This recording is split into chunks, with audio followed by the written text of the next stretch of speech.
Hey guys, today we are updating the tier list for Samkok New Force. So right before we get into it, hopefully I didn't make any mistakes. I did a lot of changes. I'm basically doing a few tier lists in one this time. So if you can spot any mistakes or you'd rank anybody differently, make sure to let me know as well. Also, this is going to be an entirely different style. So just kind of faking you out with the intro.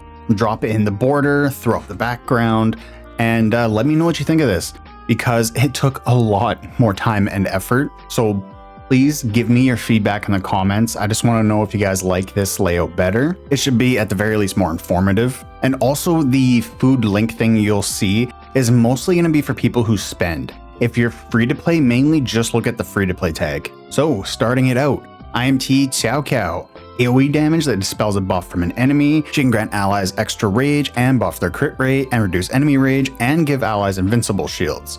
She also deals decent max HP based damage when dispelling buffs. Even her basic attack can dispel a buff, and she can cast extra basic attacks as well. She also inflicts exposed, which can offset a buff when it tries to apply, as well as increasing rage cost of skills when it procs. She also increases the damage allies deal to enemies per buff stack, so either they'll take more damage, be unable to receive a buff, or get it taken away and get hurt. Still decent, but somebody's replaced her at this point. Lulingqi's up next, increases the damage enemies take or reducing damage they deal, plus extra damage to debuffed enemies. She can slot into quite a bit of teams. She also buffs IMT and holy units, so really good in the blessing dungeon as well. Tuo does some extra healing and revive. She's okay for blessing, same for free to play, and not good for pay to win, so you can just use her as food.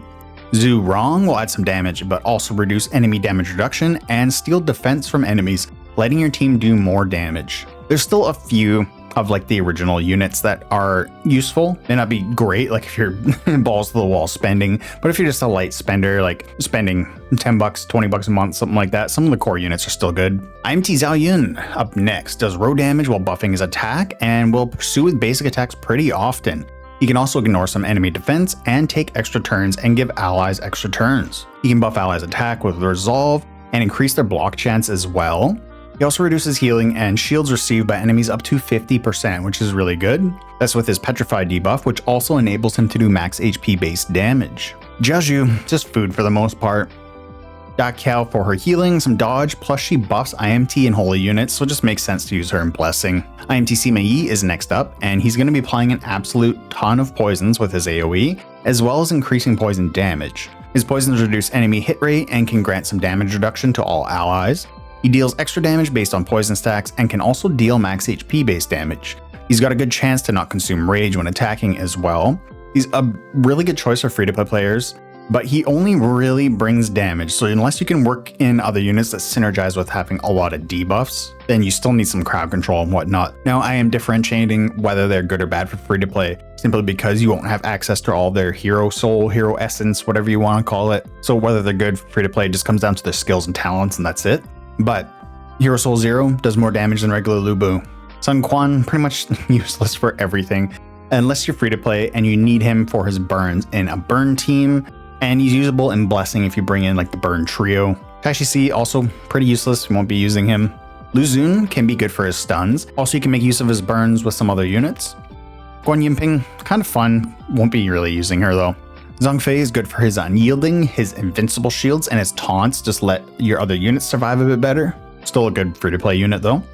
Ma Chao can reduce enemy rage a little bit and do some pursuits and can rarely rage ban enemies.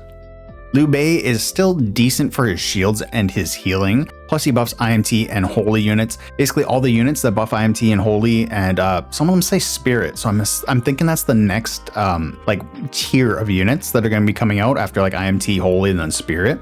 But all those units are really good for blessing. IMT Lubu can't use skills like base Lubu, but he uses rage to deal max HP based damage. He's got an extra AoE attack that ignores defense, he has a buff that increases damage to health up to 45%, and he can do a ton of extra attacks with pursuits when allies are hit or when he crits. And he deals more damage to shielded enemies, which is awesome, which will be splash damage if they block it. He also reduces healing and shields received by enemies up to 50%, deals true damage, and can execute enemies and even block revival. Out of all the SS units, he's probably the best. Lady Zhen has some heals and sanctum shields, plus she also buffs IMT and holy units. Dian Wei can cleanse his own debuffs, but not much more than that. Xiao Hudun is basically a tank, and so pretty much useless. IMT Diao Chan can stun 3 enemies with a decent chance of it proccing, plus they'll attack their allies. She also reduces damage enemies deal. Enemies she stuns take more damage and can have their debuffs extended. She buffs IMT holding units defense, attack, crit rate, damage bonus, and damage reduction, so she's great for blessing as well. And she can shield allies by a little bit. She lowers enemies, debuff res, and can randomize enemy turn orders, which isn't super helpful anymore. I mean, it's still good, but we can make sure our Zhuge Liang goes first to give us rage, right? And then with all the new holy units like doing so much, like it's not going to be as detrimental to you if the turn order is randomized, because you'll still get all your rage you need. Like, it's not good. It's not good for that to happen to you, but it's not a game over. She can share some attack and defense as well as debuff hit and reduction with an ally, which could help a lot when you are paired with a debuffer based unit, but not too much to offer for free-to-play players. Kai Wenji shields allies and takes their debuffs while buffing their attack. Not really gonna use her. Diao Chan can stun enemies, reduce their attack, and she pairs well with Lubu, allowing him to pursue when her stuns land and buffing his attack.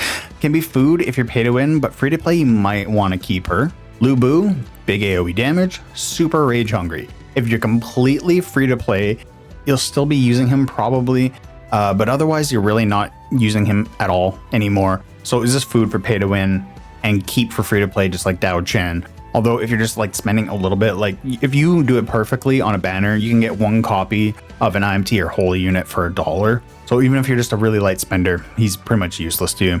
Just for linking. Like all the food units can be either link or food, right? IMT Guan Yu damages himself with his attack, but he can buff his damage and rage ban an enemy. He can heal himself as well when killing an enemy. Gives allies an okay chance to pursue targets. He buffs his own damage, deals max HP based damage when he crits. He does have the ability to negate his HP loss from attacking, but it won't always be active. Plus he can heal himself in a couple other ways as well. But besides letting the team do pursuits, I just don't see much of a reason to use him anymore. He's not good for free to play as he loses the self-damage negation, and he also loses some of his healing. Dongzhou links to an ally to share half their damage taken. He can shield himself and that ally, and either one of them can survive a fatal hit. Zhang can steal rage, give it to allies. She can generate rage and has a chance to shut down enemy pursuits and basic attacks. Sun Zi detonates burn stacks, so he can be good when in a burn team when paired with Lu Xun and the next unit. Plus he also buffs his crit and crit damage. Zhou Yu is used to spam out burn stacks while increasing the damage burns do. Really only used in a burn team for free to play. Xiaoqiao can dispel buffs, reduce rage, deal some max HP based damage, while also generating a bit of rage. Zhao Yun, row damage, buffs his attack, can take an extra turn. He also buffs his lifesteal, crit rate, and crit damage. IMT Zhuge Liang, you know already, healing, rage generation, attack and crit rate buffs, damage buffs, and resist buffs, plus a debuff removal. He'll be buffing his own and allies' damage reduction, pursuit damage reduction, gives out sanctum shields, gives out lifesteal, giving true damage buffs, and he can revive up to 3 allies. Still a must-have for every team, a bit better than his regular version, even at Soul Zero for free-to-play players. Lady Huang can silence enemies with her AoE and basic attack, can reduce enemy rage, and she can even stun them. So it could be useful in Blessing. Zhuge Liang, just the free-to-play version of the IMT Zhuge Liang, so you'll be using him for the same reasons, but you could also use him in Blessing in place of the IMT version, because that'll allow you to free up another slot for another IMT unit. Because if you're just using, like especially if you only have him at Soul like 0, 1, 2, 3, right? You're just using him for rage gen pretty much at that point. Guan Yu has some big damage for a core unit, buffs his own damage, does extra basic attacks, counters, buffs his crit rate, and can do max HP based damage. Still pretty good for a free-to-play unit. IMT Zhou Yu has an AoE that has a damage over time debuff, and he has 2 transformations. One gives him max HP lifesteal and he takes less damage, while 2 allies share damage with him. The other lets him deal max HP based damage, just straight up more damage, and allies can pursue targets. He can prevent enemies from using basic attacks or pursuit attacks, and can stun enemies, but not really often. His Hero Soul allows him to survive a fatal hit, remove debuffs on him, cast an extra rage skill, stun enemies, and store damage in order to heal himself. He's good for free to play when combined with Sun Zi and Nezha, just because they all like synergize. Like Nezha increases burn damage from all burn sources. Sun C can proc burns, but not the other ones. So if you are still free to play and you've been running a burn team this whole time, consider spending $1 for Nezha and $1 for Zhou Yu. Cao Cao has a bit of rage gen, can give an ally an invincible shield, and can perma buff his damage reduction. Zhong Lao has an AoE that deals extra damage to enemies under half HP, and he buffs his damage in a couple of ways, and he can use his rage skill again after killing an enemy. Sima Yi deals more damage if he has higher rage than the enemy with his AoE. He deals more damage if they're over half HP, and he can also buff his damage and not use rage for his rage skill. And here we go, all the big ones. I forgot to mix them into my notes, so they're all stacked up at the bottom. Sun Wukong's basic attack reduces enemy damage reduction by a ton, and his skill can inflict stuns and pursuits. He buffs his crit rate and damage, while crits ignore 40% of enemy defense, plus does splash damage that can inflict his debuffs and stuns. He can pursue a ton as well, so more stuns there. He can taunt enemies and force them to use basic attacks, which can be good or bad depending on who it is. He can ignore taunt, get a debuff resist and attack buff, buffs allies defense with his clone ability, which allows him to get extra buffs, lets Wukong attack if the clone ally is stunned, and he can steal some healing and shields from enemies that have his brawl debuff. He takes less damage from them, he can resist 3 fatal hits and limit damage he takes to 25% of his max HP from non-brawl inflicted enemies, and he can attack stealth units and ignore invincible shields. Less valuable for free-to-play players because the lower stun chance that he already has can be resisted by debuff res, and you won't have access to all the debuff fish as a free-to-play player. Yong Jiang, his basic attacks give him an ally damage reduction buff called Third Eye. His AoE inflicts trap, which has a good chance to make enemies' rage skill fail, but still consume rage, which is really cool. He buffs his defense when hit up to 400%, and can gain Purify on hit, which also buffs his defense. He can make enemies take extra damage based on the caster's defense, plus that stacks up to 10 times. He can deal defense-based damage and get an extra turn and heal to full health. He also buffs his defense reduction and damage bonus and can share his defense with allies, which is pretty cool as well. Skills that ignore defense deal reduced damage against him, and he can deal max HP based damage and buff his debuff hit rate, cleanse control effects, buff his skill damage and his regular damage, and his debuffs all synergize together, supplying more debuffs. Super good for free to play with his trap debuff, dispelling buffs, and he's just super tanky as well. Next we got Nezha, and both of his attacks are AoEs. One reduces debuff resist while the other applies a damage over time debuff that he can detonate for all the remaining damage. He buffs all fire-based damage like Burn, Inferno, and True Flame by a lot. He lets allies apply True Flame to enemies, he can make enemies share damage received, reduce healing received, and pursue with basic attacks and more rarely his rage skill. He gives himself good shields that increase with his debuff damage, that can also buff his attack and damage reduction. He can spread around his True Flame whenever it crits, and he receives less damage from enemies with True Flame. He can even revive himself if the ally he attaches to has the Lotus buff, and he can even inflict Exposed to offset buffs. Plus he also has a stun that will trigger at 5 stacks of his Nezha ring debuff, and he deals more damage to controlled enemies. Still great for free to play. If you're running him with a burn team, he's going to increase everybody else's damage. Now we got Ao Bing. Basic attack reduces enemies' attack, and his AoE can stun enemies and reduce their attack. He reduces all enemies' hit rate and crit rate by a ton, and when they miss or fail to crit, he applies more debuffs. He even has a damage over time debuff. All his debuffs basically feed into each other, just like a circle. When one reaches a certain number of stacks, it'll trigger another, and it does that constantly. He also reduces enemies' defense and attack, shields himself, ignores fatal hit, makes himself immune to control and untargetable by attacks, heals himself, I think I said that already, buffs his damage reduction, reduces enemy rage, reduces enemy damage reduction, deals true damage, restores rage, gain debuff res, and use extra rage skills, and just spam the crap out of all his debuffs, keeping them constantly active. Like, this guy does a lot. He can reduce enemy healing as well, just the cherry on top.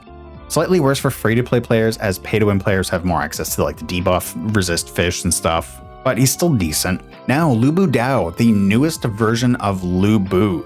His basic attack buffs his damage and reduces enemy damage reduction, and he finally has a rage skill, which is an AoE that increases the amount of rage enemies need for their skills. And if they don't have enough rage, they take max HP based damage. So that is pretty interesting. He can counter attacks, his rage can't drop below 6, and he can gain rage when allies attack or get attacked, gain unyielding when taking fatal damage, which buffs his light steal and crit rate, and cleanses all debuffs while giving him control immunity and doubling his rage gain. He deals max HP based damage depending on whether he uses 1 to 4 rage on his skill, and that damage can't be resisted by shields. He pursues enemies with basic attacks, reduces enemies' damage reduction by 50%, and executes enemies. He can ignore enemies' passive effects, and he can even revive allies. Like, this guy does it all, really. He deals extra damage, buffs its debuff resist, deals splash damage, and can prevent enemies from being revived while he's alive, and he can also just revive ban for the rest of the fight, and even pursue with rage skills. Like, he's nuts.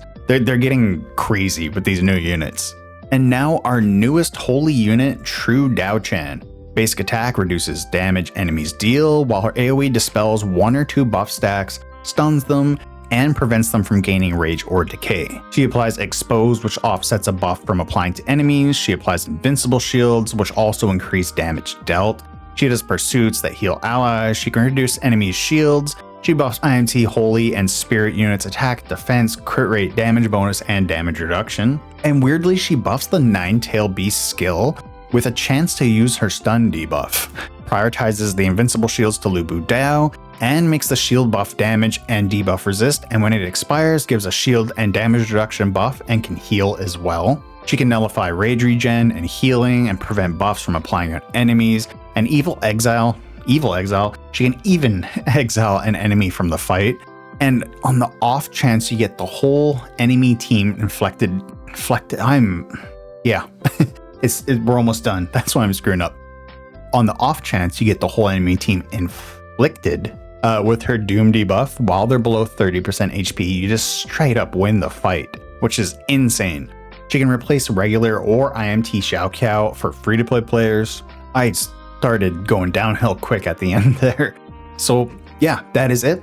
It's done. That is all the info you need for every single unit in the game. Whether you're free to play or pay to win or light spender, whether they're good in blessing, dungeon.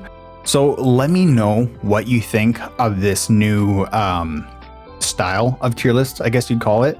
Like I said, it takes a lot more effort and a lot more time. So unless you guys absolutely love it, this might be a one-off. So make sure to let me know in the comments below what you thought of the video. And until next time, I will catch you guys later. See ya.